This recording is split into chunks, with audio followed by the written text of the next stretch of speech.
Just another moment for a few more people to join.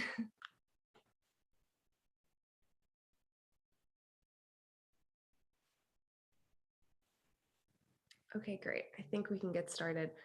Hello, everyone. My name is Audrey Bolus, and I'm the Programs and Communications Associate at the Tahrir Institute for Middle East Policy, also known as Time Up.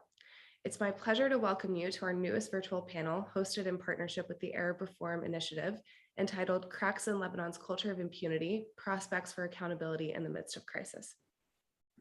Over a year and a half since the unthinkable catastrophe of the Beirut port explosion, those responsible continue to evade justice. As Lebanese officials who've been charged with criminal negligence remain uncooperative and even hostile to the investigation, accountability seems far out of reach. Several figures suspected of complicity in the explosion are even running as candidates in the fast approaching parliamentary elections. This failure of justice is emblematic of a broader issue of political impunity in Lebanon, one that can be traced back to the end of the Civil War, when the parties to the conflict granted themselves a general amnesty and went on to become the country's ruling elite. The clientelist and patronage networks they have created since have spread this impunity throughout the organs of the state and well beyond. Yet, all is not lost. Recent years have seen the emergence of successive movements seeking to crack this wall of impunity.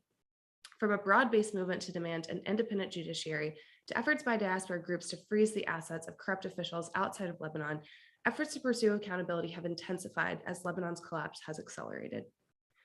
Today, our panelists will consider a number of questions, including, can international and domestic movements demanding justice converge, and can they suffice to undermine Lebanon's entrenched culture of impunity? How might these movements for accountability be leveraged to bring about spaces that deliver on transparency, justice, and a system of governance that is responsive to the country's people? Can the parliamentary elections, which in some places have already begun, reinvigorate the role of Parliament as an oversight body? Before we begin, I want to remind our audience that today's conversation is being recorded. You can follow along and live tweet with us using the hashtag #TimeUpEvents. And as audience members, we invite you to submit questions using the Q&A function at any time.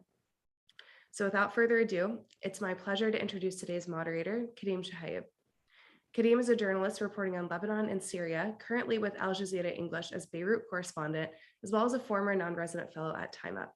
Karim, the floor is yours. Thank you, Audrey, and thank you all for joining us today for this timely panel on Lebanon on a subject matter that couldn't be more relevant today, both as its economy continues to spiral and as Lebanese take to the polls in less than a week. It is safe to say that Lebanon has an entrenched culture of impunity. Its judiciary is shackled to the interests of ruling political parties and cronies and is unable to function freely and impartially. And just over the past 2 years, millions of Lebanese wait for any form of accountability and justice, whether it's for decades of systematic financial crimes, their locked savings at the banks, the devastating Beirut port blast, and the recent migrant boat that sunk off the northern city of Tripoli, carrying 80 people. When the authorities open cases, they are either shrouded in secrecy, closed with little information or explanation, or left to collect dust in a storage room for years to come. And notably, during the Beirut port probe, when a judge tries to pursue senior political, security, or business officials, Lebanon's entrenched leadership does everything they can to shut it down. But perhaps there are cracks in Lebanon's wall of impunity. The international community is demanding Lebanon to enact several reforms, including auditing its banks, implementing transparency mechanisms, and making its judiciary independent in exchange for a bailout program. And while Lebanon is resisting the vast majority of these changes, there are also popular movements on the ground, whether it's the Beirut port blast victims' families or the survivors of the Tripoli migrant ship, playing a role to advocate for their cases locally and internationally. And on top of that, there are lawyers both in Lebanon and abroad exerting pressure of their own. And so with that being said, I'd like to introduce our panelists for today's discussion. We have with us Nadim Houri, the Executive Director of the Arab Reform Initiative, Zaina Wakim, international lawyer with Swiss Foundation Accountability Now. Karim Mirhaj is a non-resident fellow at the Tahrir Institute for Middle East Policy, focusing on corruption, socioeconomic inequality, and governance in Lebanon and Jordan. And finally, Lama Karame, who is a lawyer and researcher, board member of Beirut-based NGO and research center, The Legal Agenda, and is pursuing her PhD in socio-legal studies at the Faculty of Law at the University of Oxford. So before we get started, just another friendly reminder that if you have any questions, be sure to use the Q&A button on Zoom, and do be sure to address the questions you have to any of our speakers or several of them or all of them. Karim, we will start with you.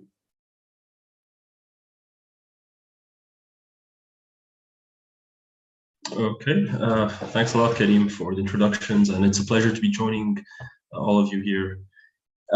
Okay, so maybe kind of to set the stage, I think when I was listening to Karim and Audrey's presentation earlier, I started remembering this show on television in Lebanon back in the mid-2000s. It was called Al Fasad, or Corruption in Arabic. I believe it was on Al Jadid television, and in that show, the host would often show grand revelations of corruption and present evidence on, corruption taking place in so many different sectors, be it counterfeit medicines, corruption in the judiciary, and whatnot. And this sensationalist presentation of corruption or this tradition of sensationalism has quite continued up until the present day, where we still see shows like that on television and even now on social media. And it's quite damning whatever evidence is usually presented, be it audiovisual evidence, written documents, really quite damning. Yet we hardly ever see anyone being held accountable, from low-ranking employees to ministers accused of embezzling millions, if not more. And I always used to think, why is that the case? What's going on? How come we see this damning evidence, yet never see any kind of results or any kind of accountability taking place? And to build on what Karim was saying earlier, this goes back to the political, economic, and financial order that has come into being after the end of the Civil War, and more specifically after the first post-war elections in September 1992. So the story has become quite known for now, but it's always worth repeating, whereby, the warlords of the war, who committed some of the worst atrocities and crimes imaginable, ended up giving themselves an general amnesty, and they became the ministers. They became the ones who governed after the war. And of course, you had some billionaire businessmen who also were excited about the prospects of making a profit in Lebanon, who joined the game. And of course, Lebanon was under stewardship, I would say, or quasi-occupation by the Syrian regime at the time. So what ended up happening is that let's say, the theoretical framework to view the post-war order was, I believe one author called it the spoils sharing system, whereby the different warlords, they saw the Lebanese state as their spoils of the war, whereby each one would carve out his own little niche in the state, plunder public funds, redistribute them to their own constituents in one way or another. Another author, I believe it was Kamal Hamdan, the economist, who described it as a breadcrumb system, whereby these warlords would deliberately ensure that the state would never give social services, be it education, healthcare, etc. And they would use the state and public funds to entrench their sectarian clientelistic networks. And of course, how did the state make any money? Or the state was spending much more than it was making in revenues, not just due to the corruption and the plundering and the fact that we don't know what was happening at the port of Beirut all of those years and how much the state was making money off taxes and customs there, but also because the state needed to make more money, needed the money to feed these networks of clientelism. So where did this money come from? The public debt. This is where the debt started ballooning and to catastrophic levels starting in the 1990s after the war. And you had those treasury bonds that were issued at very high interest rates. And who bought those treasury bonds? It was essentially the commercial banks. And who owns the commercial banks? It's essentially the ruling elites, the politicians, their relatives, their friends in the private sector. And this is not a secret, just read their annual reports. You look at who are the shareholders in the banks, it's quite well known. So that's how the banks made their profit. And the banks, they invested their money in, consumer loans, like buy cars and like for people to buy cars and whatnot, rather than investing them in sectors of the economy that could contribute to, could create good jobs and lead to Lebanon exporting services or goods and whatnot. And so this was basically in a nutshell, the kind of monstrous, if you want, political, economic, and financial order that came into being after the war. The system built on impunity and lack of any kind of accountability, where despite the countless corruption scandals that have come to the fore since back then, the 1990s, all of the different newspapers covered them, As I mentioned, on television, we've always seen these, big reports being done. No one was ever held to account except one minister. I believe it was in 1999. It was an exception to the norm, really. And everyone, all of the ruling elites made profits off the state, off the people. And this, if you want, order collapsed, I believe you can say in August 2019, when the currency, the Lebanese lira, which was pegged to the dollar since 1997, the peg was no longer sustainable for a wide variety of reasons, which I don't think I have the time to go into. But basically, this is the order that has collapsed right now. And Lebanon is currently at a crossroads. As the introduction mentioned, are we seeing cracks in the system of impunity, and what chances do we have? What kind of opportunities exist? Now's the time to ask these questions and to really examine what we can do. And on this note, I think I'll conclude. Thank you so much, Karim, for laying the foundation of why you have such an entrenched culture of impunity here. And I think you ended on a very important note. Is there really an opportunity for us to break through this wall or through this obstacle? And I think this is where I'd like to speak, or we'd like to hear from Lama Karame, given that one of the important reforms that have been being pushed outside of the economic sector restructuring is the independence of the judiciary. There's a draft law. The draft law went through lots of recommendations for civil society, but it's sort of been gathering dust in Parliament. So we'd like to hear more about that. And does it have potential to break this wall of impunity? Yeah, thank you, Karim, and thank you for inviting me for this panel. I think you're talking about judicial independence, and interestingly, this week, if you look at all political programs, electoral programs of all candidates, you see that judicial independence is a common thread in all programs. So I think it's a common agreement that judicial independence is needed and is crucial at this stage.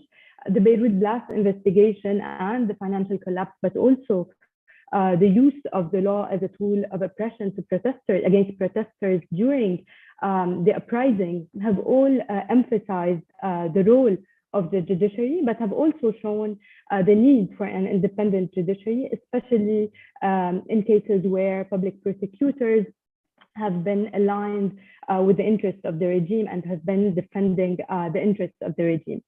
So regarding the law on the independence and transparency of the judiciary, it's a draft law that has been prepared by the legal agenda after years and years of research, and it has been presented to the Parliament by 9 of its members in September 2018.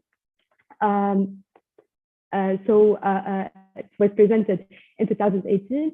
Obviously, we've had rosy promises that it will be discussed promptly. However, the draft was sidelined and only gained momentum in 2019 with the uprising, and it was put on the schedule of the Administration and Justice Committee in December 2019.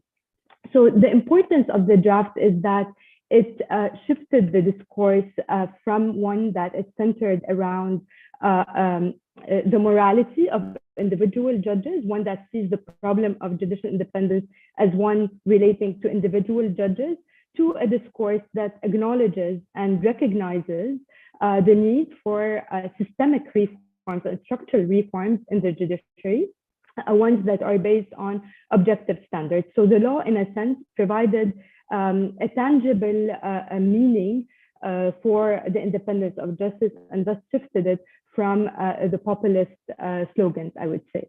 The initial draft included very important provisions that would weaken the grip of politicians on the judiciary, either by strengthening the independence of judicial institutions such as the Inspection Department, the Supreme Justice Council.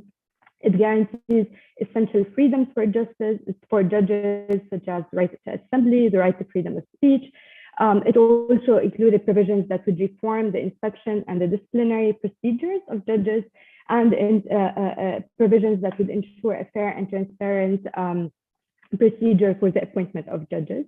The law also tackled the issue of public prosecutors public prosecutors have a very sensitive judicial position that has played a pivotal role in the prosecution of crimes, and it has been traditionally a tool for the most blatant interferences and interventions in the judiciary.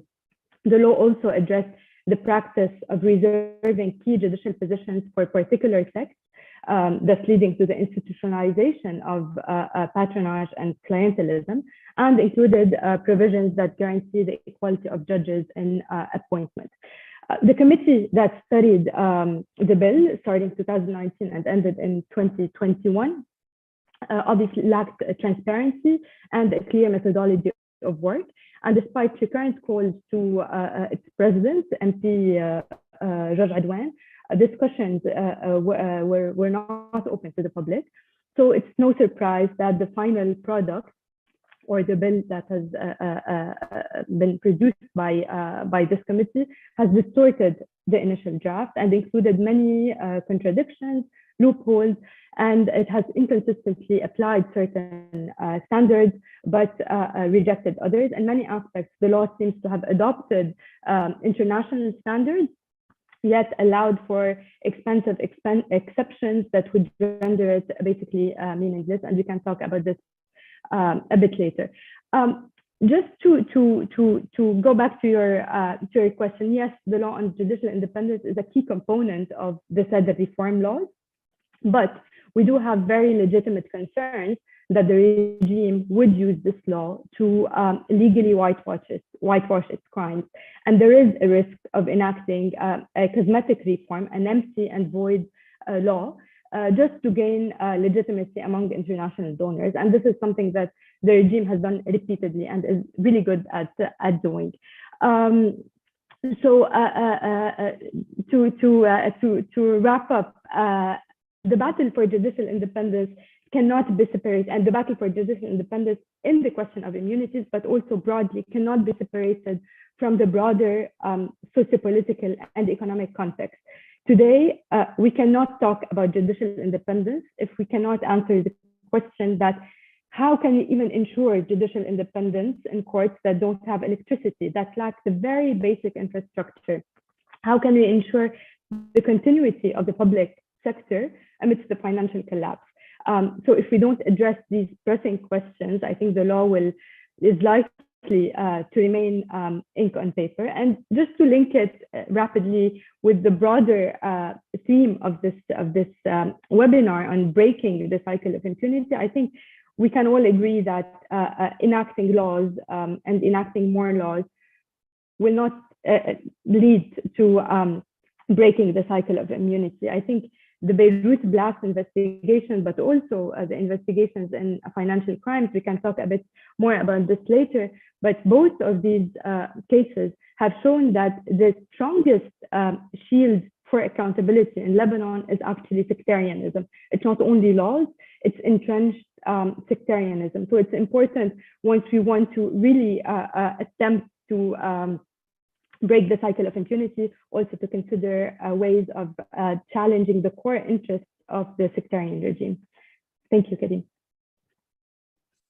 Thank you so much, Lama. And I think what's interesting is what Zaina will bring now, considering that, you know, the financial crimes that are happening in Lebanon are not only being investigated locally, but internationally as well. And accountability now has been probing Central Bank Governor Riyad Salemi for a host of financial crimes. So Zaina, you know, using your efforts with the Swiss Riyad Salemi probe, could you expand on how this impunity also exists not just locally, but also it extends into international efforts to holding people to account? Yes, thank you, Karim. So, you know, this persistent problem of impunity is not only local and Lebanese related. It's not only due to the muzzling of the judiciary and to tactics to circumvent accountability in Lebanon, but it's due to many other factors. You know, the first one that I can think of is the conflict of interest of the Western world to hold Lebanese PEPs accountable, you know, for their crimes of corruption. And the fact is that corruption touches on questions of national interest for those countries, and all of them have sheltered, most of them in Europe have sheltered ill-gotten assets. So there is therefore very little will in Europe to open a Pandora box and shed light on either passive complicity or active assistance in laundering corruption money. If we just look at Switzerland, for example, and that relates to the Riyad Salame case, it raises the question of the role played by Swiss banks in sheltering Lebanese corruption money. In Mr. Salame case, we have over $500 million of transactions that transited through Swiss bank accounts. How come banks have not raised any red flags? And I would like to just read the note of the public prosecutor in Switzerland, which shows this culture of impunity extended to Swiss banks as well. And he says, the explanations provided by the banks in the context of their due diligence obligation show contradictory information with respect to the wealth of Mr. Salame in view of the estimate nature and origin of his funds. So that is for Switzerland. Now, if we look at the UK, London has been a long time destination for dirty money, and the National Crime Agency in London, in the UK, estimates to some $125 billion a year dirty money flowing in the UK. So that is a question of national interest for the UK. Would they really want to tackle corruption and prosecute crimes of corruption? Let's look at France. So the close ties between French leaders and former French colonies were until recently an absolute bar to any enforcement action implicating their friends, no matter how corrupt they were. So, the first factor for me that makes this problem more persistent than it already is this conflict of interest of the Western world. The second one is the fact that Lebanese politicians hold enormous political power. We know that, but then it's used to put pressure on prosecutors, and also it's used to put pressure on media to discourage the coverage of the issues at stake. We have seen it at the level of the foundation. When we filed a complaint in Switzerland against Lebanese banks who assisted Mr. Salame in the suspected embezzlement of funds, no media in Lebanon accepted to cover this action. And why is that? It was discussed just a bit earlier, because 15 of the largest banks in Lebanon are controlled directly or indirectly by politicians. So that makes this problem even more persistent. And we also have witnessed the reluctance of the media at a much earlier stage in the process. So when we initiated the proceeding against Mr. Salame, very few media accepted to cover this action. And well, that is also explained by the massive injection of cash made by the central bank into some media outlets in Lebanon. And why would they then want to expose the crimes of their benefactor? And the third thing, which we experienced also firsthand, is and which explains this persistent problem of impunity, is that Lebanese politicians are extremely wealthy and they have enormous financial power to fund their retaliation actions. It's very easy for them to spend big money to discourage their opponents, to lead intimidation campaign, to harass and discredit those exposing their crimes. We've experienced that. They are also very good at launching numerous legal proceedings for slander, and just for the only purpose to create financial black holes and to exhaust financially those fighting to end impunity. Not every activist can pay legal advisors or fend off legal motions for slander. So that also, the fact that there are deep pockets explains also this persistent problem of impunity. But there is a last factor, which is very important. We rarely talk about it in Lebanon. It's not legal, it's not financial, it's not political, it's human. And that really pertains to Lebanon. We commonly say that Lebanon is a village where everybody knows everyone and where each taxi driver is a political analyst. So the particulars of Lebanon are such that somehow we all know somebody who knows a politician, or somebody who's involved in corruption. So many people seem to be part of a web which supports a politician or a religious party. So in whose interest it is actually to effectively and efficiently fight corruption, that is not only for Lebanon, but also for Lebanese abroad as well, for leaders abroad, for French politicians, in whose interest is it really to fight corruption and hold Lebanese politicians accountable for their crimes of corruption. So I just wanted, to explain these 4 factors which add to the problem. It's not only a Lebanese problem, it's also like an international, well, I would say lack of political will internationally to end impunity in Lebanon. Thank you so much, Zaina, for your insight. I'd like to move on to Nadim right now, Nadim Houri. We sort of got an idea of the dynamics that kind of take place both locally in Lebanon and internationally. How can this, both locally and internationally, kind of converge to crack this, this wall of impunity, and I think we've talked a lot about Beirut Blast Probe, Riyadh Saleh Probe, and with groups like the committees of families, whether it's for the Beirut port blast victims, relatives, or sort of this more recent manifestation of the survivors of the Tripoli migrant ship, is there a role for this kind of activism on the ground as well, this grassroots mobilization to support efforts to break this wall? What do you think? Well, definitely, and I think previous speakers have described it very well, how entrenched impunity has become, not only in the political and economic system, but even in the whole, I think, societal order after the war. I think Karim Merhej was talking about the, Spoils of Truce, which was a Renaud Linder's book, which really describes that this is the kind of the basis of the post-war order. And maybe for a long time, the mistake, many of us who had hoped to kind of fight corruption or push for accountability were doing, we sort of thought, okay, if you just kind of keep on one issue, you sort of manage to win. And then you kind of realize there are so many layers to it. And in Lebanon, we've had the experience back in the mid-2000s, and given the complexity, people said, okay, we're just going to create this special tribunal for Lebanon to investigate this one crime. And somehow we outsourced the problem. Well, that was an abysmal failure. And then there was a reaction of saying, if we just work locally, and obviously you need to work locally, and there's been a lot of work being done on kind of raising awareness. We better understand the problem today than we ever have. But then you realize, and I think Zaina was describing it very well, that this actually corruption does not stop at the borders of Lebanon. And actually that, you cannot hold them accountable because many of these politicians are also gaining some of their strength and hiding some of their money outside the borders. So you need to think of it as, in French, there's a great word, convergence des luttes. You have to see a convergence of different types of struggles and campaigns. And here I just want to add something. I don't think you can overturn impunity in Lebanon in one go. It's not like a cartoon where suddenly two merge and we get massive ball of fire and suddenly you breach the wall.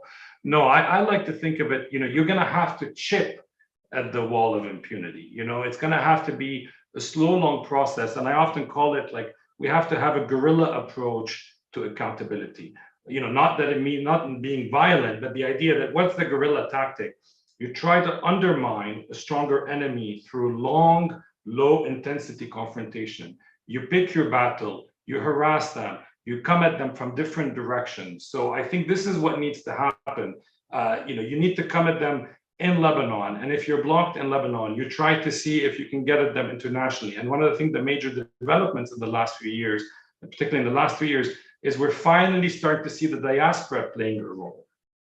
So it's not just international institutions, it's Lebanese bringing lawsuits, in Switzerland, in the UK, in France. But you also need to link it to a broader discourse around accountability, which I think is something that, Legal Agenda has done a fantastic work in, and there's a lot more awareness about the structure nature of it.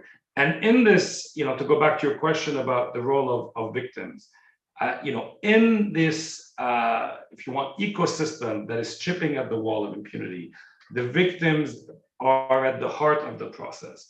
They play an essential role because in a way, they are the moral compass. They become the sort of value. If you kind of put them as the anchor, as the lodestar, then that gives a big power. But having said that, we also need to be careful they should be at the heart of the process. Their voice should be, and it goes from the victims of the explosions, it goes to the exploited migrant domestic workers, it goes to women who are victims of domestic violence. All these have to have, it's a form of empowerment for them to be heard. But we also need to be careful that they are not the only ones, bilwajha, as we say in Arabic, the only ones to kind of have the blowback from the regime, because we saw what the regime would do. We saw what the regime has done to some of the families of the port blast, pressuring them, creating divisions. So we also, this is the irony. They need to be at the center of the process. They need to be empowered. There can be no justice if they're not at the center of the process. And yet we need to imagine spaces and processes to also protect and embrace them as part of this broader movement, this broader guerrilla warfare. Thank you so much, Nadeem. And just a quick reminder before we continue to everybody who is with us on Zoom, you can send us questions and make sure to address it to one or more speakers that you have. And you can also follow up with live tweets at #TimeUpEvents, #ReEvents. Lama, I'd like to go back to you. So we've heard a lot about different efforts that have taken place locally, internationally, through institutions or through diaspora or through grassroots initiatives. But I think it would be interesting to also now hear about what are the legal and judicial tactics that Lebanon uses to circumvent any forms of accountability. Because you have people on the ground looking for, supporting the Beirut probe.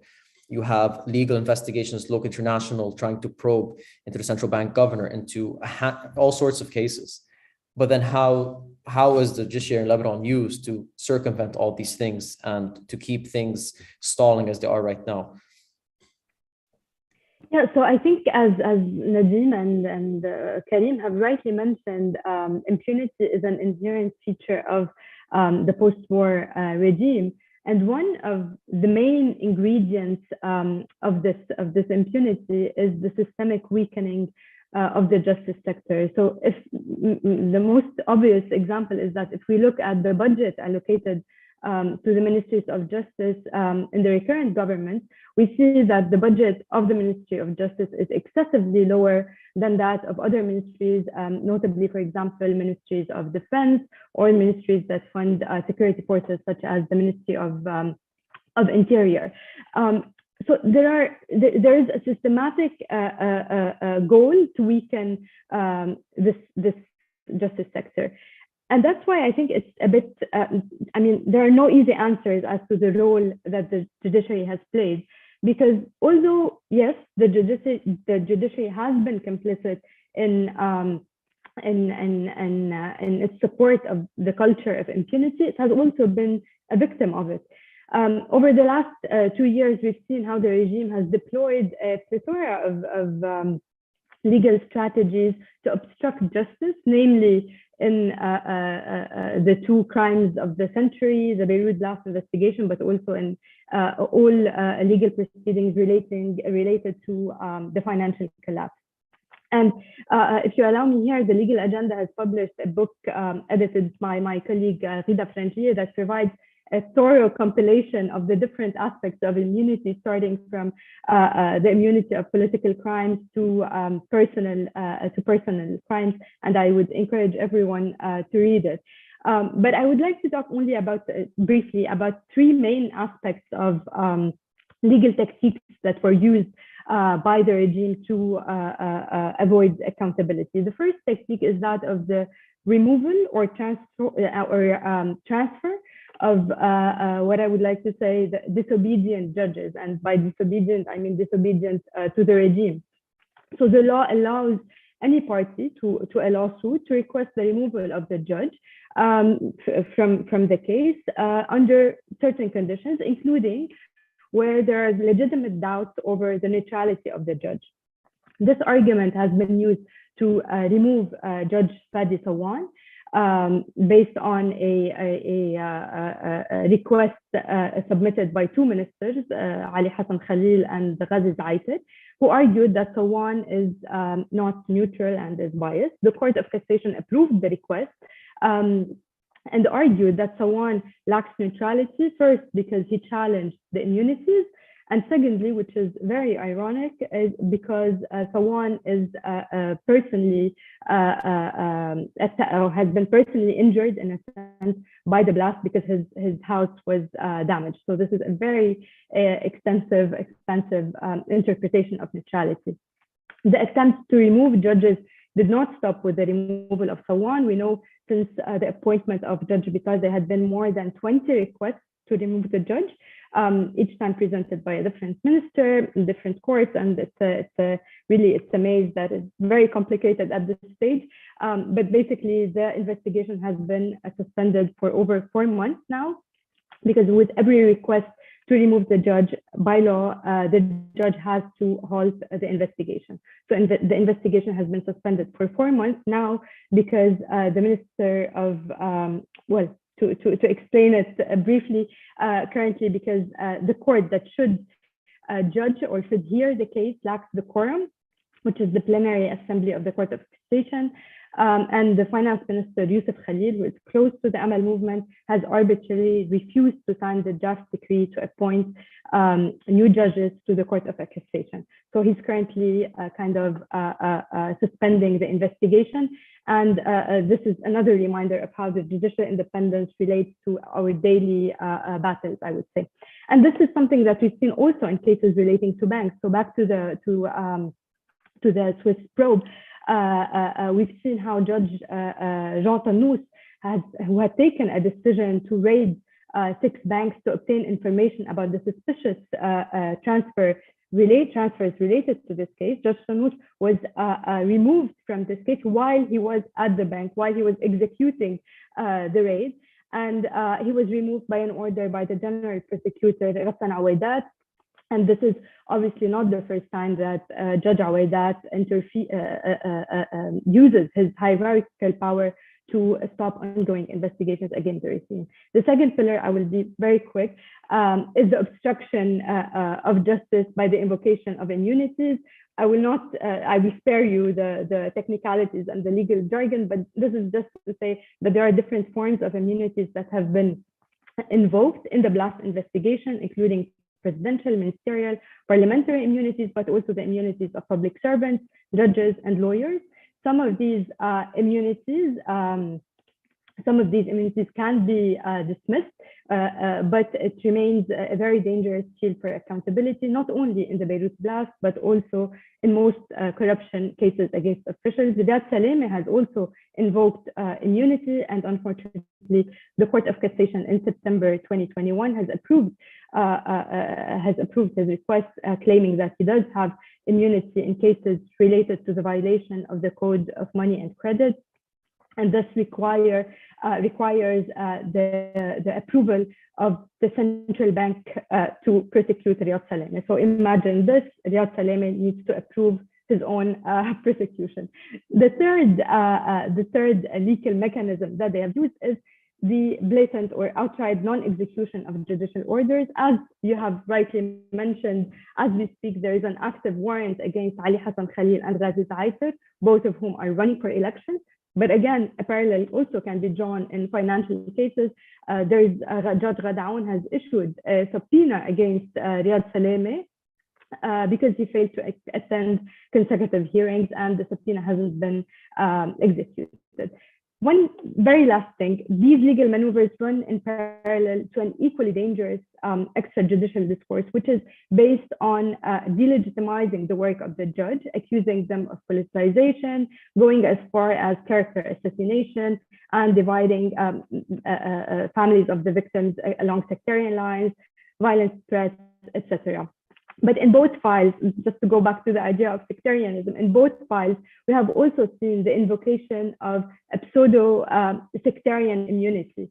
So when Minister Hassan Diab was charged, Nahad al-Mashnou, his former opponent, defended him, saying and defied authorities and said, if you want to prosecute Hassan Diab or if you want to notify him, come to Dar al-Fatwa. But Riyad Shra'i also allocated an entire Sunday sermon to defend Riyad Salameh. So this is back to sectarianism as a field of accountability. Thank you, and sorry for speaking a lot. No, thank you so much, Lama. These are such crucial examples, and it shows how there's so many different ways to sort of snake through accountability, by even falling back to your own religious institution, which shows really how hijacked the judiciary is in Lebanon.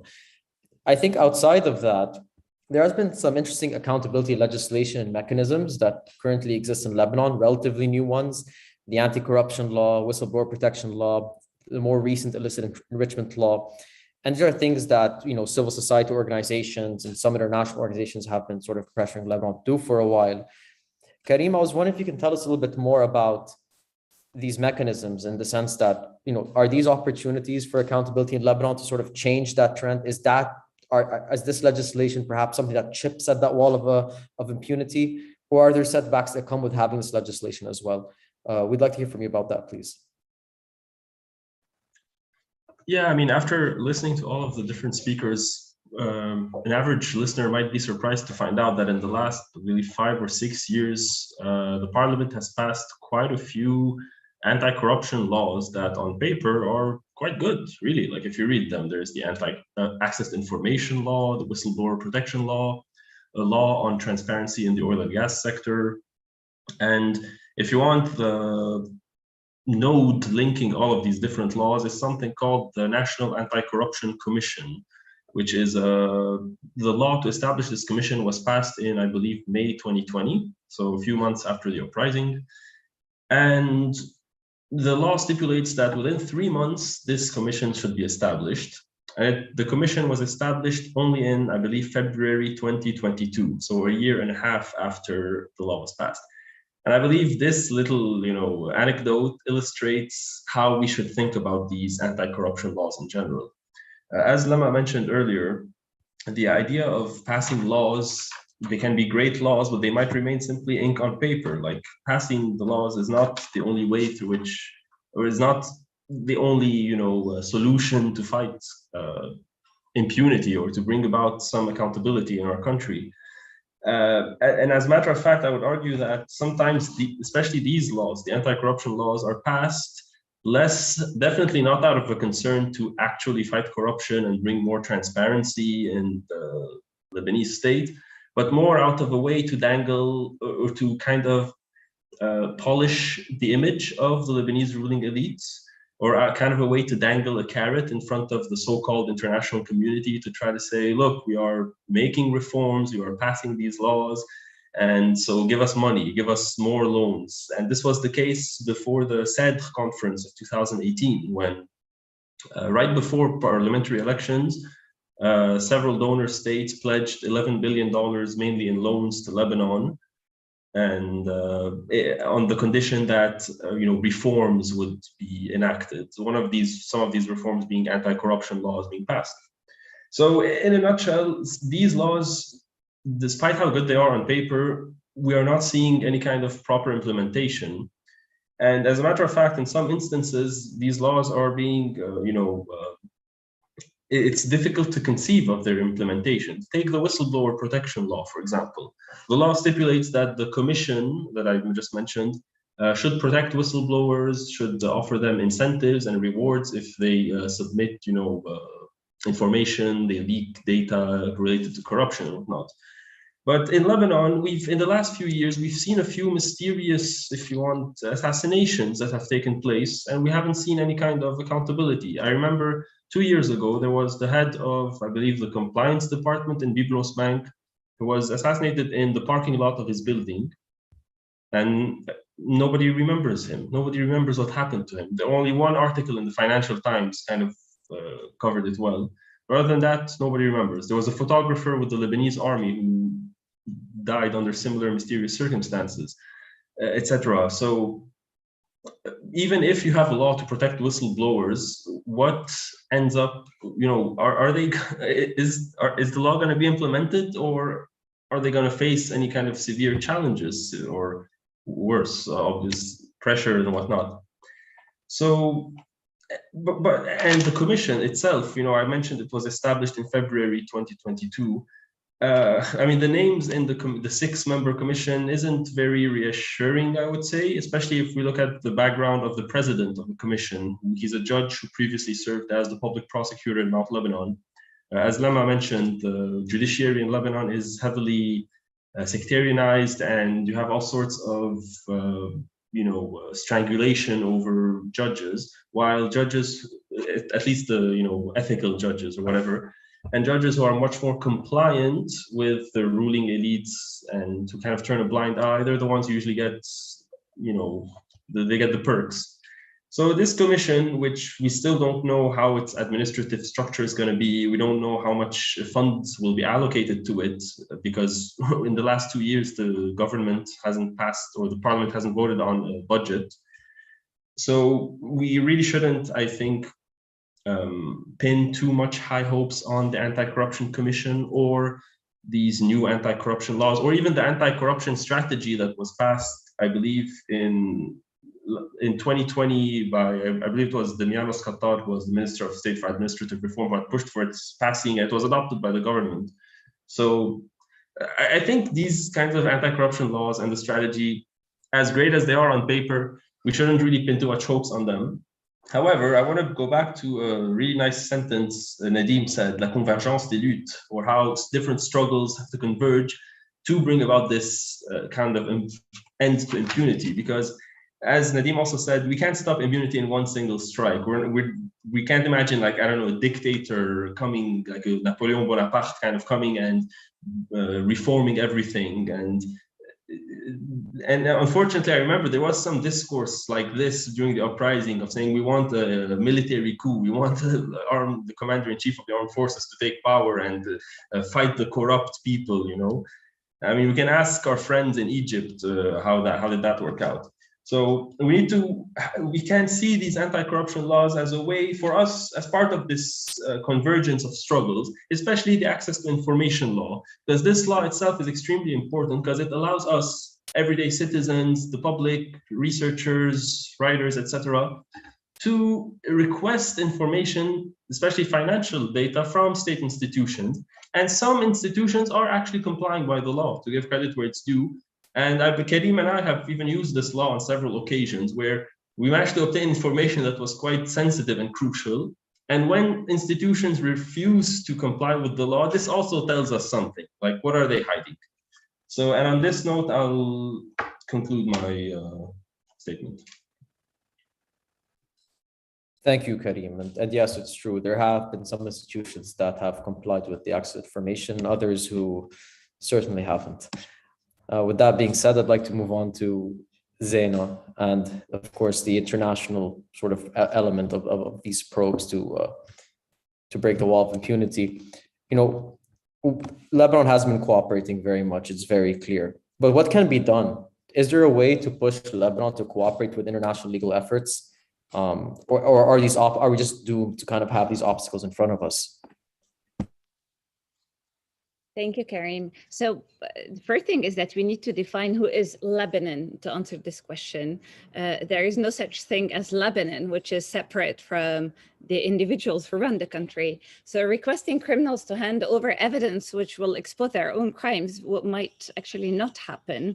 It might not be the best methodology to request cooperation from Lebanon or from the individuals from the ruling elite. So the real question is therefore not, in my view, how to push Lebanon to cooperate, but is cooperation really necessary? Do we really need the Lebanese authorities to cooperate to hold PEPs accountable? And the answer, in my view, is no.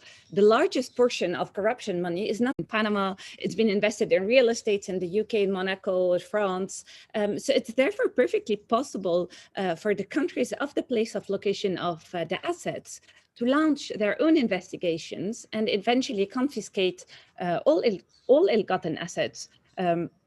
Even the more so when mutual legal assistance has failed.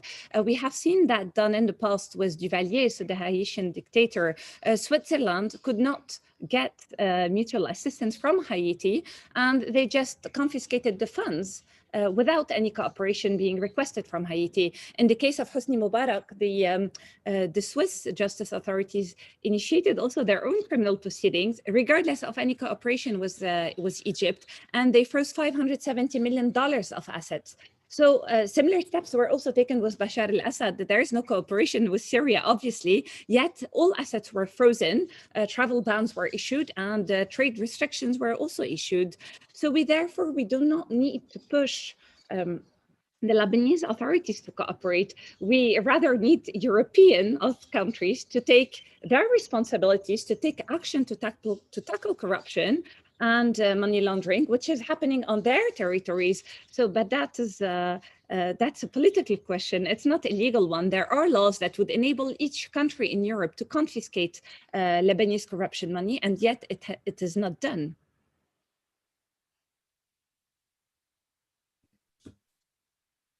Thank you so much, Zainab. And Nadeem, you talked about sort of this guerrilla kind of tactic to take on impunity. How could we empower and fortify a stronger position for these more grassroots kind of stakeholders in legal cases? And of course, the biggest example, the most organized example is the Beirut Port Blast family. And I guess also just sort of to kind of wrap things up, really, when we talk about Lebanon recovering from its institutional and its economic collapse, it's not just about, fixing its electricity sector or, restructuring its banks. It's also about really, putting together the proper accountability and legal and administrative reforms as well, if we want to have a viable recovery in Lebanon. I'd like to hear your thoughts about that. And please go ahead. Thank you. No, I mean, these are two very important questions. I mean, one, so what is at stake in Lebanon, and what's collapsing, and what should be saved, and how it can be saved? I think these are very challenging questions. So for me, there are two scenarios. One scenario is the regime, because it's a regime in place, has to make some changes, right? Because it's bankrupt, not because it wants to. We'll have to make some changes, but these changes will remain cosmetic. So they will just do enough changes to pass laws that they don't implement, or they might sacrifice the lower echelons. What's interesting is, to this point, they haven't even sacrificed their lower echelons. One would have expected that, but this shows you how, it's like the mafia. They're still holding. They're not letting go of their guys. But maybe if some of them start falling, we'll see some of that. But what you can do in that scenario, that's a scenario, they survive in one form or another. What you can hope for, if you're going to use, again, it's non-violent guerrilla tactic I'm pushing for, is maybe you try to claim some spaces, symbolic important spaces. And I think this is where professional syndicates have an important role to play. This is where, so maybe the, union of the pharmacists clean up their act, so they know each other. They know each other very well as a corporation. They know who are the ones that are really corrupt. And they start a bit creating a sense of kind of, cleaning their profession of the worst practices, imposing laws. That's one way I think you kind of, you start creating islands where, kind of, if you, again, islands where kind of corruption and sectarianism have been fought, if you cannot have the full change. In parallel, I think, what's really going to be important is whether we see the lawyers syndicate in Lebanon, the Beirut and the Tripoli Bar Association themselves become real actors for fighting this impunity. And we've seen some efforts. They haven't led to, I think we had higher expectations from what was going to happen. It didn't fully happen. But, we always talk about the judiciary, but I can tell you the legal profession in Lebanon has also become profoundly corrupt. I mean, the number of lawyers who actually act as go-between judges and accused, and they openly, I mean, I've happened to be sitting in some judges' offices and a lawyer hands them an envelope from someone else. I mean, this is their job, they're middlemen. I mean, if the Bar Association itself doesn't start taking the initiative, there's really no hope for change. So I think, again, what's encouraging, because I do think what's encouraging is we are seeing more and more of these guerrilla tactics in more and more spaces. Even some of the music and the comedy that's very irreverent these days, that's also a way of fighting impunity. Because how can you fight impunity when you have people who still say sometimes, my children fada sermayit zaim, like I'm willing to sacrifice my children for the shoe of a my warlord or my zaim. If that's the case, then there's no way you're going to put that person in jail, even if you prove they're corrupt. I mean, you have someone in front of you who symbolically is saying that. So by breaking the image of the zaim, by breaking these things, you are contributing to preparing the groundwork for potential accountability. So I just want to say, for me, it's really it's a broad range effort that goes from cultural initiative to actual draft laws, to small local initiatives, to empowering medium-level actors. So I think these are all very, very important. And as you win some battles, I think that's what's going to be hard, is can you consolidate? So if the Beirut port is being rebuilt, can it be rebuilt in a way where that local administration becomes more transparent? Because again, it was built to be corrupt on purpose. I mean, and this is not me just saying that, actually the way they assign powers and authorities in the Beirut port was done on purpose so that no one can ever be held accountable. And then the explosion happened. So, and then finally, just on the notion of, you know, where how can these initiatives be supported? I think one, yes, they can be supported by society embracing them. And we've seen that with the Beirut families. I mean, now we're starting to see maybe a bit less attention, but it's important. The media, societies can stand by them. Other forms, you know, again, I think these intermediary bodies should stand by them. The lawyers, the doctors, the syndicates, the workers should kind of shield these victims. And again, use the victim. We have actually no memorial for victims in Lebanon. In our narrative, they don't exist. But by rewriting them at the center of the narrative, of any narrative, of the narrative of reconstruction, it is actually paving the way for potential accountability. The road is going to be long because, frankly, the cancer has metastasized to every single element of our body at this stage. And we need to fight this image of a general can come and they can clean house. Who appointed this general? You know, I mean, didn't we have enough generals? Our last 3 presidents were all from the army. I mean, so we need, I mean, I think we still need some ways to go to kind of counter this image that somehow one person can come and fix everything when that person themselves are issued from that system. Thanks, Nadim. And yeah, it is a really long road. And as you said, the cancer has sort of spread and it's going to take a while. I guess we're going to start taking questions now. Thank you all so much for these valuable insights and interventions. One question was from Jodor, I hope I pronounced that correctly. Basically, during the 2001 economic and political crisis in Argentina, protesters took to the streets to request the resignation of all politicians. Private banks blocked depositors from accessing their savings, and the economy ministry abandoned the fixed exchange currency policy and applied a 50% devaluation. The judicial power held no one accountable from the previous corruption and socioeconomic consequences. 20 years later, little has changed. That's very grim. My question is, can elections, legal reforms, or international pressure bring any changes to the Lebanese political landscape, economic policies, and legal practices developed throughout the post-war period? And this is for everybody. So whoever would like to jump in, please go ahead. Can elections change anything? The elections are on Sunday. It's not alone. I think you need to have and. So it's not elections or international pressure or legal reforms. I would add to that domestic pressure, organizing, long-haul efforts. If you put an and instead of an or, then we maybe stand a chance. Is it complicated? Yes. Have we seen some examples of countries that have turned things? Yes. Will Lebanon have to be creative in how we think about these issues? Yes. We have the sectarian. I think it was Lema who talked about it. I mean, that's a special kind of, we have an extra level of obstacle in Lebanon. There's that sectarian trump card. When they get accused, they go hide behind their patriarch, their mufti, that they don't have in Argentina. So that's an extra level for us. But we can find ways. And I have to say, I've been amazed by people are breaking the taboos one after the other. The problem, frankly, the real problem is the economic collapse is so harsh that, time is sometimes feel like a luxury. So as you build momentum to deal with yesterday's problem, you have a new problem. So, I think about families of the disappeared. They finally started building momentum for their cause. Okay. The port blast happens. Now you have everyone is an economic victim. But I think the only way to overcome this, that we're not always playing catch up, is to find ways where these different struggles find a way to work together and build on each other. A cumulative process, easier said than done, but I think essential. Thanks, Nadim. Anyone else would like to jump in? Karim? Lama.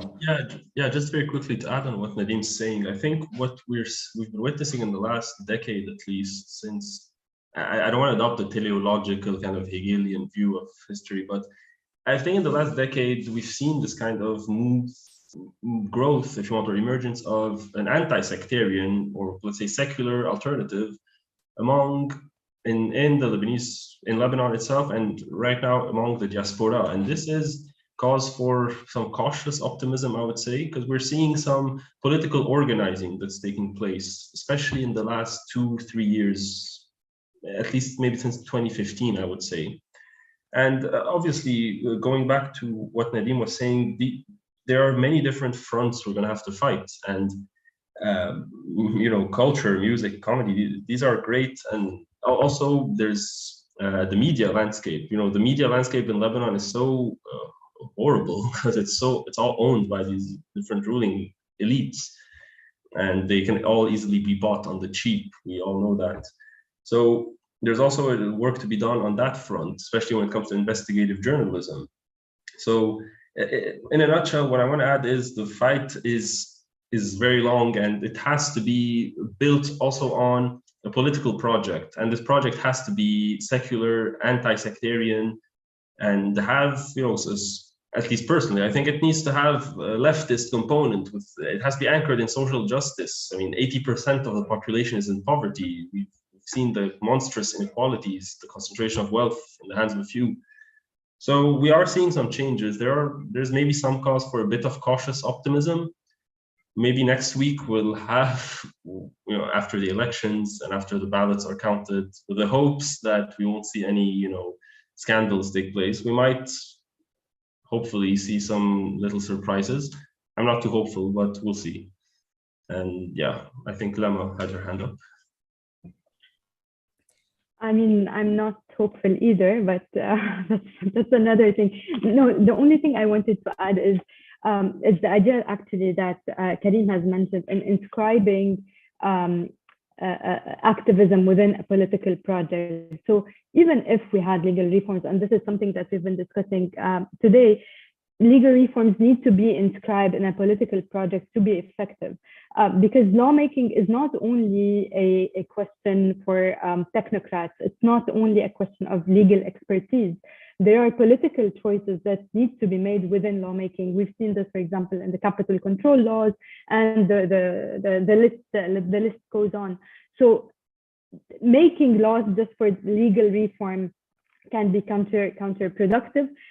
Today, there is a question of who is paying the price of the collapse, who needs to pay the price of the losses.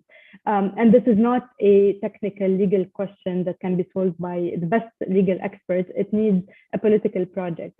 And this brings me back to elections. Of course, we don't have a choice but to hope for change through elections. But I think we can all agree that power in Lebanon is not negotiated in elections. It's negotiated within between sectarian leaders. So the power of the parliament is really, I mean, at least it's not compliant with the democratic processes. That's the least I can say. And I mean, the legal agenda has documented the practices of the parliament and the practices of Nabih Berri and how laws are made in the parliament. I don't think it's very promising, or it gives any hope of change through legal reform.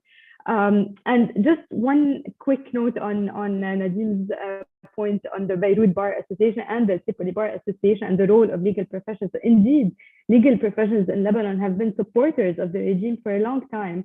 We've seen a bit of I would say, a breach during the uprising, with the election of a pro-revolutionary president of the bar. But if we look at the policies of the bar, we see how all policies are actually very liberal. So although the bar did support, for example, the right of protesters or the judicial independence, so the liberal rights, it has been very lenient, or it has been very reluctant in questions relating to economic reform. So we've seen the bar defend the liberal economic model of Lebanon. So I also think this is something to keep an eye on who we are asking to make these laws and what are the political implications of that. Thanks so much, Lamo. Something I wanted to ask and I mean, this reflects some of the questions we're receiving as well, is that obviously right now we're at a point where the international community is demanding accountability, whether it's the Beirut blast investigation, legal reforms, and so on. But at the same time, Lebanon has been the recipient of so much money internationally. We're talking about billions of dollars in aid and development loans and projects. With these same people in power who, we have basically mapped out their role in entrenching a system of impunity. To what extent, I mean, obviously they've changed their tone, right? But to what extent have many of these countries who are now calling for all these reforms have actually played a role in entrenching impunity, considering that Lebanon did not have a productive economy? We did not have we weren't generating that much revenue through our tourism and real estate. We relied heavily on remittances and international money coming in. To what extent that this relationship that the national community had with Lebanon, with the same leaders who are still here today, the same institutions, the same framework, and in terms of entrenching them over the past few decades? Whoever would like to answer, please go ahead.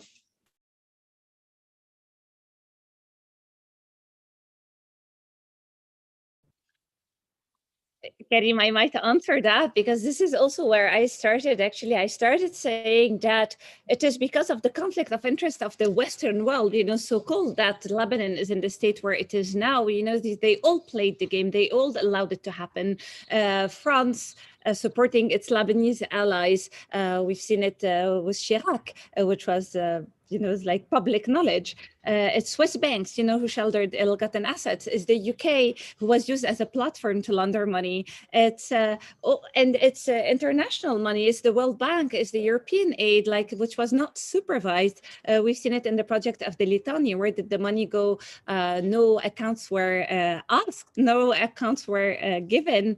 No questions were raised by the World Bank or the European Union when sending subsidies to Lebanon or international aid.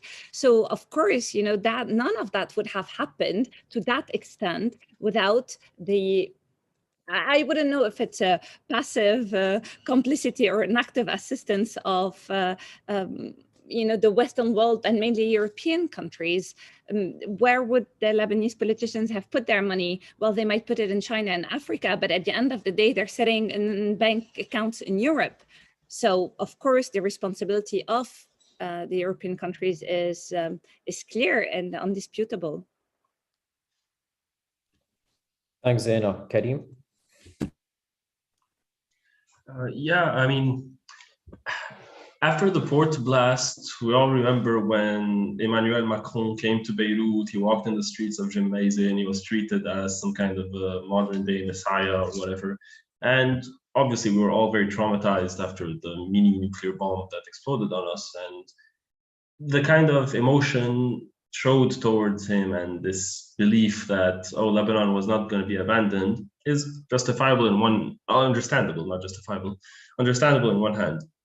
But I think right now, and we need to, maybe us here in this panel, we all know this, but I think this notion that the West is this, bastion of the rule of law, the bastion of human rights and accountability, and there's no corruption. These are myths that we need to dispel. We need to stop, believing in them.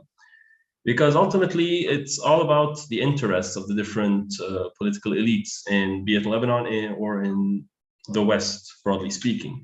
And right now, the way I'm seeing it, and others are trying to see it, is the Lebanese state is bankrupt, and we're facing a dire financial crisis. And where is the money going to come from? By selling off state assets. And the Lebanese state does have a lot of state assets that could be valuable if run properly and whatnot. And I don't want to go into conspiratorial thinking, but some documents have been leaked and revealed, and we've seen this through public statements of the bankers or some members of the elites. For them, they're really thinking about the privatization of state assets or selling them on the cheap to kind of supposedly cover the losses. And international vultures would look at this and see an opportunity for gobbling up valuable assets on the cheap.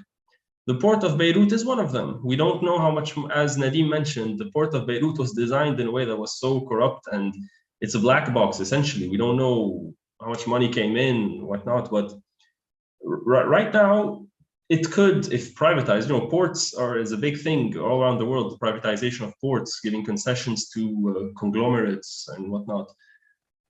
It's very possible that this is where international capital has its eyes on now, at least in the case of Lebanon. Lebanon is very tiny, the big grand scheme of things, but for our case, this is what we're looking at. And the way I see it, I'm not mistaken, but a few months ago, it was revealed that the Ministry of Public Works gave a concession to operate one of the basins of the port to CMA CGM, the big French shipping giant whose CEO is of Lebanese origins and is apparently friends with Emmanuel Macron. And to my knowledge, and someone correct me please if I'm wrong, but the contract hasn't been made public. We don't know how much the company is paying the state. We don't know what the terms of the contract are. I mean, this is the next step of the struggle, I think. And so when we think about the role of international actors or the so-called international community, we have to keep in mind that there are no good guys and bad guys. There are interests at stake, and the way I'm seeing it, the interests of international capital is definitely not in the same as the interests of the people in Lebanon. I hope I managed to make my point clear, but back to you, Karim. And Karim, can I just add something on this? Absolutely. Point?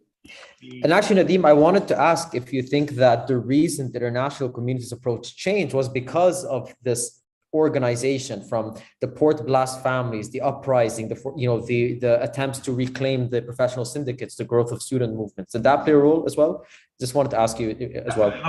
The narrative has changed. I mean, I think this is where we didn't talk about the responsibility of the diaspora and our collective responsibility about the image, but the Lebanese warlords, when they did their little magic act at the end of the civil war and put on their suits and became respectable, the fact that the Lebanese citizens started treating them as respectable and putting them on a pedestal, of course, those from the outside look and say, if you consider them respectable, fine, we'll do business with them, And Jablat is a pretty funny guy, and he's a great dinner, great at dinner parties and so forth, and they became normalized. And we helped normalize them. We helped normalize them because when they used to enter into a restaurant, they would get the best table and people would voluntarily give them their best table, we normalize them. And why would the West or anyone outside do the dirty job for us? So the fact that we are now starting to look them in the eye and say, you're a criminal, I'm going to insult you in your face, you're not welcome in the public sphere, you're not, I think this helps. Now, it also helps that Lebanon strategically today is not that important. So, the stakes in Lebanon are getting less and less in that sense. But there is an opportunity. And I don't think that the West is just, or international community, if they see people organizing, if they see the Lebanese diaspora mobilizing to say these assets are ill-gotten, you should do something about it. If they see, right after the Beirut blast, right after the financial crisis, Marwan Khairuddin, who's one of the main bankers, purchased a massive penthouse in Manhattan. A massive penthouse who was owned by a US actor before, right? The fact that people caught on to that and went and they put, photos underneath that building saying this is owned by a guy who is accused of XYZ in Lebanon, that pushes people to move because neighbors in that building are not going to be too happy about it. And they might start asking questions. And suddenly, these guys in their fancy suits are not so well respected. So yes, I think there's an opportunity. You can see it very clearly. If you see the way Lebanon used to get billions from the SED conferences for basically bullshit commitments, and everyone knew it was bullshit commitments. Now, the list of requirements, regardless of what we think about the IMF negotiations, they have to basically do a whole sorts of things for potentially maybe getting a couple of $1 billion. They used to get them just by having a fancy hummus and tabbouleh, some smiles, and some fake laws. So that's, I think that creates an opening. Also, I think the Lebanese diaspora and the remittances economy, I mean, now that's going to stop, obviously, but because now I'm part of the diaspora again, we unwillingly funded the system, and I think there needs to be a questioning right now about how remittances from the diaspora can be used to build an economy that is not so easily hijacked and serves the clientelistic sectarian project. And that is actually going to be quite a challenge, in my view, possibly even more important than the elections. The regime is strong because there's actually an economy behind it. You need to start imagining a new economy, and that's actually quite a challenge. Thanks so much, Nadeem. So we have a question here, and this is something that sort of sporadically comes up every now and then.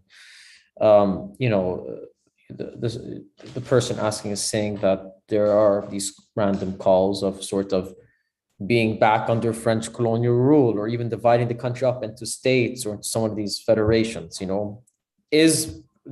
Does Lebanon require this kind of significant overhaul and as a state structure for it to be viable? Again, is federalism a solution? Is, dare I say it, French colonial rule anything that's viable?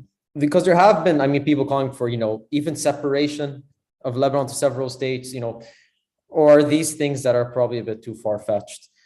Is there any actual viability in any of these as solutions? I'll leave you all to it.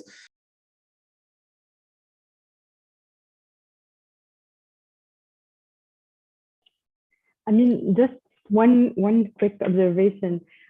It always strikes me that whenever we talk about a French rule, we forget the responsibility of the French and the responsibility of colonialism in our situation. And I think we need to stop pretending that our internal dimensions or our internal divisions have not been massively affected by colonialism and by Western policies more directly. I'm not sure. No, I think my answer would be no, simply. I'm personally not in favor of being under French colonial rule, simply because I don't think the problem is a question of who's ruling, but more of a question of what is the relationship of citizens with the state, and what kind of state do we want to build, and how do we want to build the state. And I think our problem is a problem of state building, not a problem of colonialism or of federalism or etc. So I think I have a very simplistic question, but yeah. Karim, please go ahead. Yeah, just add very quickly. I completely echo everything Lama said. And a few years ago, I remember there was an op-ed, I believe it was in L'Orient Le Jour, that was like, oh, the good old days of the French Mandate. And the author was imagining how life would be like if Lebanon was a DOM, the French overseas department. And it was one of the stupidest things I had ever read, and it was really shocking that it was published in a leading daily. And we just need to really get over this idea, not we as in Lebanese people, the idea that we are inherently unable to live together because we have so-called cultural differences and sectarian differences and whatnot, and we need an overseer or like a foreign power to rule over us.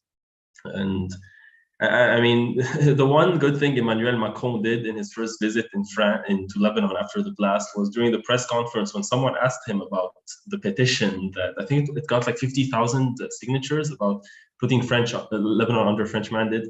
Macron was really ridiculed the notion. That's the only good thing he did when he visited. So yeah, we have to, these notions of partitioning Lebanon. First of all, Lebanon is smaller than Cairo. So, at least demographically speaking. So what do you want to partition? Each little qada becomes a republic or something. So it's unviable by itself. And two, we have to bear in mind on how the ruling elites in Lebanon have used sectarianism and manufactured these different identities to emphasize our differences. Lebanon is a heterogeneous country, yes, of course, as are every single society in the world is heterogeneous. You have different identities and whatnot. Lebanon is not that unique in that sense. What we do have is a system a political system that enshrines these differences by law. And this is what needs to be dismantled, not partitioning the country, not a form of federalism. Or, I mean, we need administrative reforms, obviously, but federalism is not this kind of magic bullet solution or silver bullet solution that some people are advocating for. And honestly, I find it very worrying that in times of probably one of the worst financial crises our country has witnessed, at least as bad as the one in the 80s, and the fact that all of our life savings have been blatantly stolen from us and we don't see any accountability, and as we've all mentioned, some people are focused more on these cultural arguments and about partition rather than focusing on, looking at this mafia, this cross-sectarian mafia that they're all in the same bed together. They all intermarry with each other. They're all friends with each other. They don't have the ruling elites. They don't have these sectarian differences, and so it's really worrying that in our current context, some people are actually focusing on partition as a solution, or the French mandate. It's really depressing, honestly, but we have to counter these arguments as much as we can. Yeah, and if I can, sorry, go ahead. Go ahead. No, I wanted to add a word on decentralization. I mean, I think obviously the French colony thing, I think it was an expression of people's dismay, and it was I'm going to qualify it. But I think there's a real debate to be had about decentralization, and I think like everything in Lebanon, the word federalism becomes a kind of byword for like creating sectarian statelets. But I think there's an issue for us to think about decentralization. I think what Karim was talking about, the administrative stuff. How do you create accountability, right? Decentralization is supposed to create more accountability because you say people know each other, you know your mayor, you know this, so you'll have a closer eye. And what we haven't talked about, I was an intern in think tanks in Lebanon in the mid-1990s, and we were already talking about decentralization. Decentralization in Lebanon has, by and large, failed to deliver accountability, with a few exceptions. And it's probably worth trying to figure out how we can also make decentralization more accountable. And I wish, particularly for me, one of the big frustrations is that the Intifada movement, the pro-opposition movements, the revolutionary movements, whichever you want to call them, have not focused at all at reclaiming local spaces. In the current crisis, people need to find concrete solutions immediately. Can you imagine if a municipality was able to confiscate the local generator mafia, or regulate it so they don't actually hold the entire local population? People who don't know, electricity in Lebanon these days mostly doesn't come from the state. It's mostly privately run generators, and they set their prices. They don't even want to put, and I think, so there is a form of accountability at the local level that needs to also be explored. And this one probably requires to tackle things like asabiya locally, about who gets voted in and why they get voted in at municipal councils, and how do you create more transparency, and how do you create real civic engagement at the local level. Frankly, I'm surprised we haven't seen more riots against, for instance, the generator owners, who often are actually related to the local municipal owner. I mean, it's just, that's why I say corruption runs deep. And this, by the way, you will find across all communities. Again, this goes to the point. It's not, same, by the way, the banks that are considered to be owned by, more Christian shareholders or Shia shareholders or Sunni shareholders, they all ended up being bankrupt, and they all ended up stealing people's money. So, in that way, at least sectarianism is equal in its treatment. Thank you, Nadim. Lama, did you want to say something else? Or? So just quickly, I mean, Nadim just mentioned the motor guys who are currently running for elections as well, along with lists supported by banks. So I think this shows how the private sector is actually is actually involved in politics and in bed with the public sector and the conflict of interest. And that's why I just wanted to reiterate that this idea of Lebanese exceptionalism, that we cannot live together, that we are too diverse. I mean, I think here in the street in Virginia, I'm sure there are more religious groups than in Lebanon. I don't think the problem is religious diversity and the fact there are too many sects. And I always feel that this, the discourse around this exceptionalism and the need for an external force to govern us is actually a leeway or an acquittal of our local leaders and an acquittal of local politics. So instead of talking today, even if we look at the electoral debate, instead of talking about who's responsible for the crisis, who's responsible for the loss of our money, who's responsible for years of bad economic policies, we are debating ideologies, starting with, are you with the neutrality of Lebanon, or are you against? Are you leftist or right-wing? So I think I'm just to point out that these kind of ideological debates kind of hide or mask the real issues where there is a conflict of interest and which show the deep and core interests of the regime.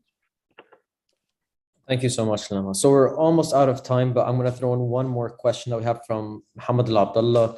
I understand this is a domestic call for change, but I have to ask if anyone thinks that the port investigation could lead to some changes from the angle of international accountability for crimes committed in Syria. In other words, the use of ammonium nitrate in manufacturing barrel bombs that the Syrian government uses. I think this is about Firas Hatoum, who's a journalist with Al Jadid, who discovered a shell company called Savaro in London, who was involved in the ammonium nitrate shipment, and that the owner of the shell company is by Syrian businessmen affiliated with the Bashar al-Assad regime in Damascus.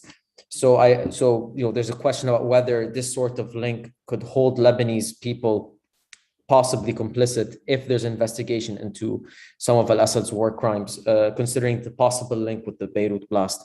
Whoever would like to answer, we have a few minutes left.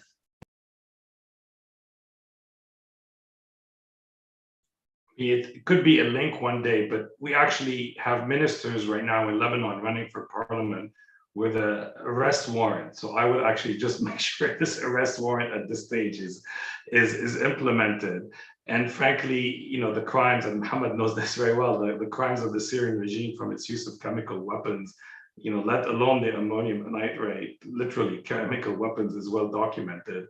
And so far, there's been a lot of efforts for accountability that hasn't succeeded. So, but maybe one aspect is, it's true that one lesson, frankly, from the South American experiences is drives for accountability can also be regional. And, right now we live in a region where impunity is the norm. Iraq, Syria, Lebanon, Palestine, Yemen, and the list goes on and on and on. And, as we think about our struggle in Lebanon, and it's a very uphill struggle, we also, as we kind of converge in our many struggles in the country, we should also be converging with those who are struggling for justice in Syria, in Yemen, in Iraq, in Libya, in Palestine. Because I also think there will be a regional dynamic, and that's actually one thing we saw in parts of South America. But maybe if I can just, Karim, because I probably won't have the floor again, but I want to just highlight, I want to just thank you to the other panelists, but to just say, there's been a massive, if we were having this conversation 3 or 4 years ago, we would probably be talking very technically about ways of fighting corruption and what should we do and how there should be appointments.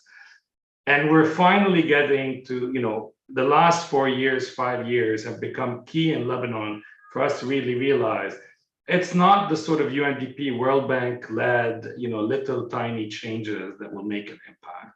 You need a political project. And with kind of, and you deal with corruption by integrating it into something much bigger. And that's actually a huge leap forward. It's no compensation for people who are suffering today in Lebanon, but in a way, it's like we've peeled the layers of the onion and we're finally identified the real ill. Whether we have the strength and patience to now deal with it, that's another question. But at least now the diagnosis is correct.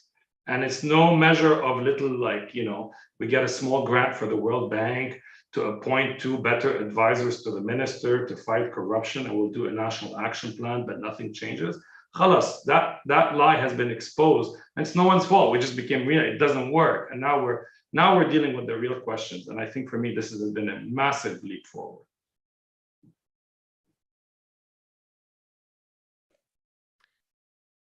It's time to close out. Unfortunately, we're out of time, but I want to thank Lema, Karim, Nadim, Zaina for a truly exceptional and extremely timely conversation. And Karim, thank you so much for moderating this conversation so well. I just want to mention as we close out that today's conversation is part of a larger institutional commitment on the part of Time Up to program around the immense challenges that Lebanon faces, as well as regional issues of justice, accountability, corruption, transparency. I'd like to thank the Arab Reform Initiative for their partnership and their shared commitment, and in fact, leadership on many of these issues. And we invite you to continue to follow our work, as well as the work of each of our excellent panelists who you've heard speak here today. To our audience, thank you so much for joining us and for contributing so much to the discussion, because these conversations are made far richer by your engagement.